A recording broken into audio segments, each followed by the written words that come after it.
بسم الله الرحمن الرحيم. الحمد لله رب العالمين والعاقبة للمتقين، والصلاة والسلام على أشرف الأنبياء والمرسلين سيدنا محمد وعلى آله وصحبه أجمعين. بینندگان عزیز و محترم، السلام علیکم و رحمت الله و برکاته. همواره با مباحث حقوق زنان در اسلام در خدمتان می باشم. در نشست گذشته به یکی دیگر از حقوقی که در مورد زنان در قرآن و سنت بیان شده است اشاره داشتیم.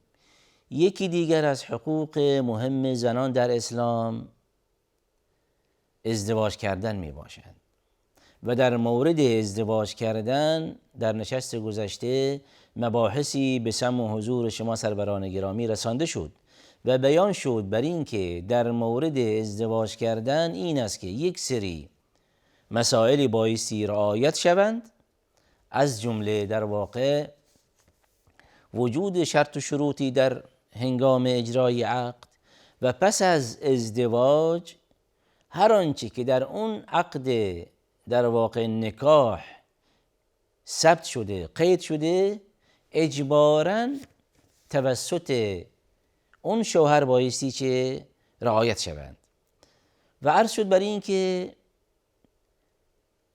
به همان گونه که در دین مبین اسلام ازدواج به عنوان حقی از حقوق زنان بیان شده است، این است که آرزوی هر دختری که ازدواج کند و یا هر زنی که ازدواج کند این است که در نهایت به شرف امومت مادر شدن برسد، این که در آینده نسلی تربیت کند.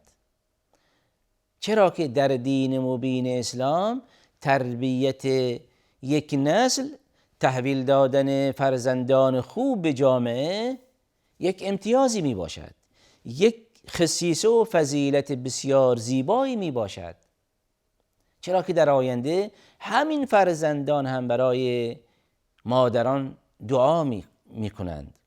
پس اینجاست که یکی از مسائل مهمی که در دین مبین اسلام در مورد قشر زنان در نظر گرفته شده این است که یک زن در آینده بتواند مادر باشد و فراتر از اون یک مادر خوبی باشد در مورد تربیت فرزندانش.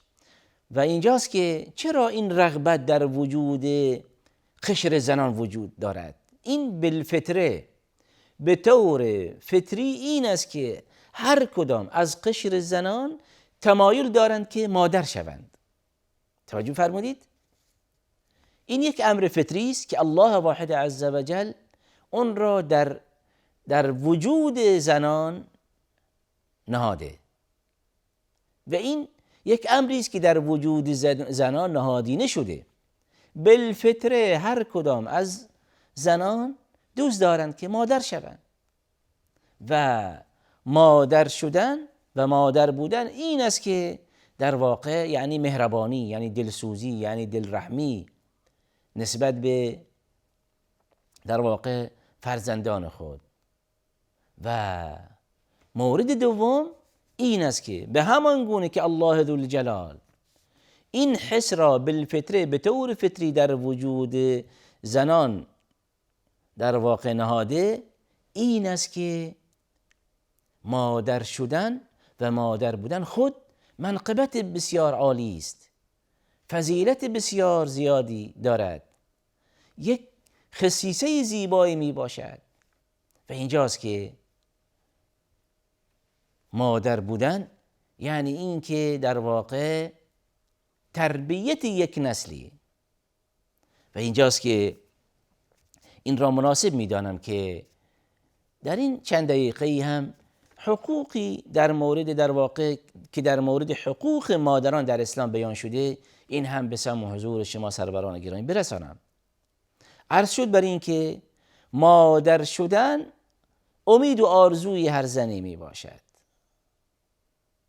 به ویژه زمانی که یک بانوی مسلمانی به قرآن کریم مراجعه کند و ببیند که الله ذوالجلال چه آیات کریمه زیبایی در مورد والدین و علی الخصوص در مورد مادران نازل فرموده، و زمانی که یک بانوی مسلمانی به سنت پاک نبوی مراجعه کند و مشاهده می کند بر این که پیامبر بزرگوار اسلام علیه السلام چه فرامینی در مورد حقوق مادران بیان فرمودند، و اینجاست که خود به خود به همان گونه که بالفطره این مادر اشتیاق دارد در واقع نسلی تربیت کند، باز هم عامل و سبب تشویق دیگری این است که در اسلام مادر یعنی منزلت و جایگاه خاصی دارد. مادر بودن در اسلام یعنی این که در واقع یک فضیلت بزرگی می باشد، و اینجاست که الله ذوالجلال در قرآن کریم آیات زیادی داریم، از جمله به عنوان مثال در جانب حقوق فرزندان نسبت به والدین خودشان، ولا تقل لهما اف ولا تنهرهما. اینجاست که الله ذوالجلال فرزندان را به این تربیت و مؤدب می کند و از به اونها دستور می دهد و درخواست دارد که در مورد پدر و مادرتان کمترین کلمه زشتی حتی به کار نبرید. توجه فرمایید، نه از دیدگاه اسلام از فرزندان چنین درخواست نمی شود که به پدر و مادرتان در واقع ناسزا نگویید، به پدر و مادرتان در واقع در مورد اونها زبان درازی نکنید و بله، نه، چنین نیست. اصلا این در اسلام مطرح نیست. اما از کمترین کلمه در واقع کلمه اف، یعنی این که اظهار نارضایتی حتی نبایستی پدر و مادر از فرزند مشاهده کنند. توجه فرمایید. پس اینجاست که این حق عظیمی است که در مورد پدر و مادران چه بایستی رعایت شوند، و اینجاست که در نهایت به این نتیجه مسلم میرسیم بر این که حقوق بسیار عظیمی دارد این مادر، و در جانب حقوق چنین بیان می شوند که بالاترین حق بر یک بنده حق آفریدگار می باشد، چرا که اون خالق انسان می باشد. حق دومی که بر یک فرد در واقع می باشد و بایستی این فرد متوجه اون باشد بعد از حق الله ذوالجلال، حق پیامبر علیه السلام. پیامبر علیه السلام بر تک تک ما مسلمانان حق زیادی دارند که در نهایت ما را از ضلالت و گمراهی و کفر نجات داده است. و اینجاست که بعد از حق الله ذوالجلال و بعد از حق رسولش علیه السلام حق مادر می باشد. پس از حق الله و رسولش اینجاست که حقوق والدین بایستی رعایت شوند، و در مورد باب تفاضل بین حقوق والدین اینجاست که حق مادر در مرتبه بالاتری می باشد. با مراجعه به روایت های متعدد، رسول الله علیه السلام در روایت های زیادی فرمایشات زیادی دارند در مورد حقوق مادر. به عنوان مثال یک عامل تشویقی است برای فرزندان که به اونها چنین می‌فرمایند که اگر بخواهی، ای جوان، ای فرزند، تو اگر بخواهی وارد بهشت شوی، اگر در واقع شوق و علاقه و اشتیاق به وارد شدن به بهشت داشته باشی، بایستی که به پدر و مادرت و به ویژه در این روایت ها به مادرت احترام خاصی داشته باشی. فلزم رجلیها فثم الجنه. سبحان الله. یعنی مفهوم همین روایت صحیح همان جمله‌ای که زبان زد عام و خاص می باشد، همان جمله‌ای که مشهور و معروف می باشد، الجنة تحت اقدام الامهات. این جمله زیبایی است، حدیث نیست این، اما مشهور شده بین مردم برای اینکه این حدیث می باشد، در صورتی که اصل حدیث همان است: فلزم رجلیها فثم الجنه. حال الجنة تحت اقدام الامهات معنای همان روایت می باشد، یعنی اینکه بهشت زیر پای مادران می باشد. یعنی چی؟ یعنی اینکه کسانی که بخواهند وارد بهشت شوند حقوق مادران خودشان را چه رعایت کنند. و همچنین در روایت های زیادی هم داریم بر این که مهمترین سبب از اسباب داخل شدن یک فرزند به بهشت در واقع نیکی به پدر و مادر و به ویژه به مادر. و روایتی هم داریم بر این که زمانی الله ذوالجلال بر یک بنده‌ای راضی می باشند و اون را در واقع می بخشند که اون فرزند پدر و مادرش از او راضی باشند. و اینجاست که مادر از اسباب مهم وارد شدن یک فرزند به بهشت می باشند. و همچنین همین مادر هم در صورتی که حقوق اون رعایت نشود، حقوق اون پایمال شود، به او در واقع بی احترامی شود،